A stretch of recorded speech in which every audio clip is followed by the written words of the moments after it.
7 knots you need to know.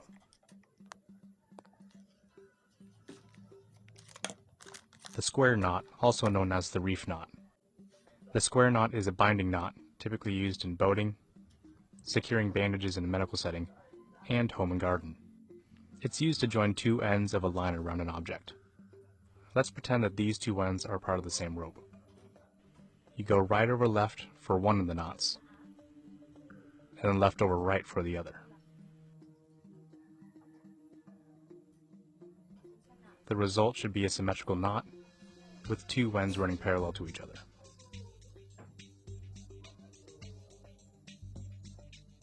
The second knot is the clove hitch. The clove hitch is used a lot in boating, sailing, outdoor, and also just around the house. And it's used for securing a line to an object. To start in the middle of the line, I take my hand and I twist the rope away from me. This forms a loop. Doing it the exact same way a second time forms a second loop. The second loop goes on top of the first loop. You'll notice that both of the ends are in the middle. The hitch is then placed over your object and can be tightened.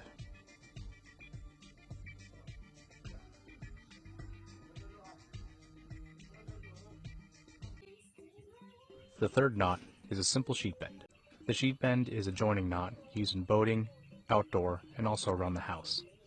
The primary use for this is to join two lines of different diameters and types. Start with one line in a bight.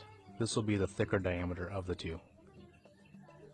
The smaller diameter line will go up through the bight. It is wrapped around and then tucked underneath itself.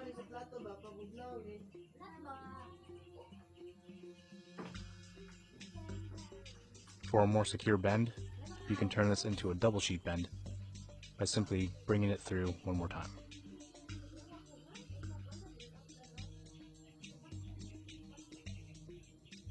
If done properly, both of these will look very clean and will be easy to undo when you need it to.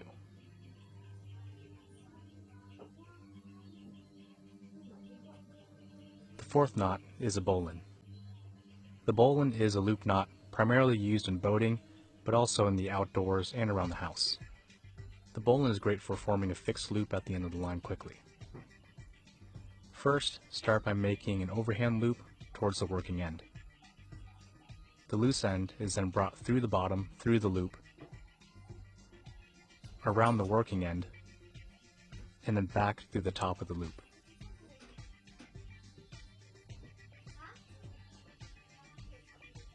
To do this quickly, I swoop around the working end and rotate my wrist. This forms a loop. The line can be put around the working end, brought through the loop, and then tightened back up. With a little bit of practice, you can do this one-handed. And this is what it should look like when you're done.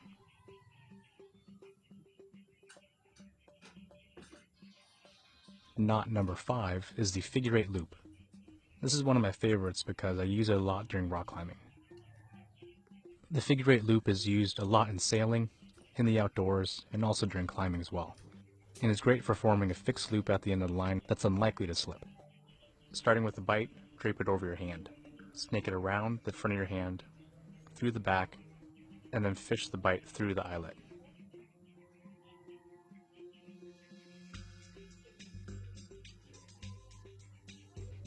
Another way to do this is to bend the bight and twist it 2 times.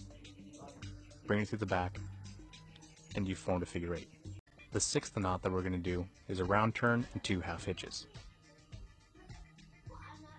This is a hitch primarily used in boating, but is often seen in the outdoors and also around the home and garden. Its primary use is to secure a line to an object. We'll start by doing the round turn.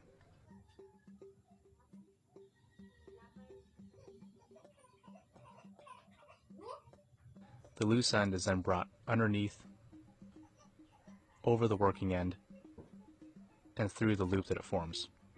This is 1 half hitch. You need to do this again for the second half hitch.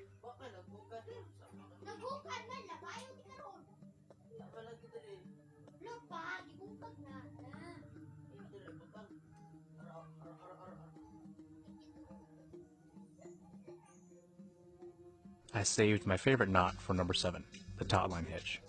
The taut line hitch is an adjustable loop used a lot in boating, outdoors, and home and garden.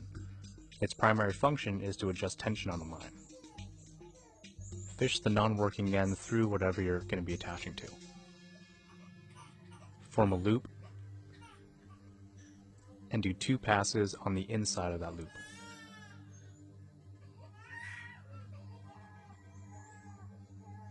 Go in the same direction, form another loop, and then pass it through.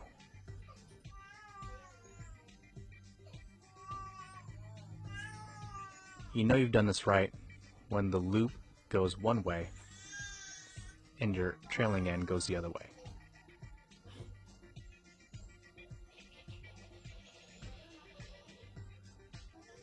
Loosing and tightening is easy as grabbing the knot and sliding it around.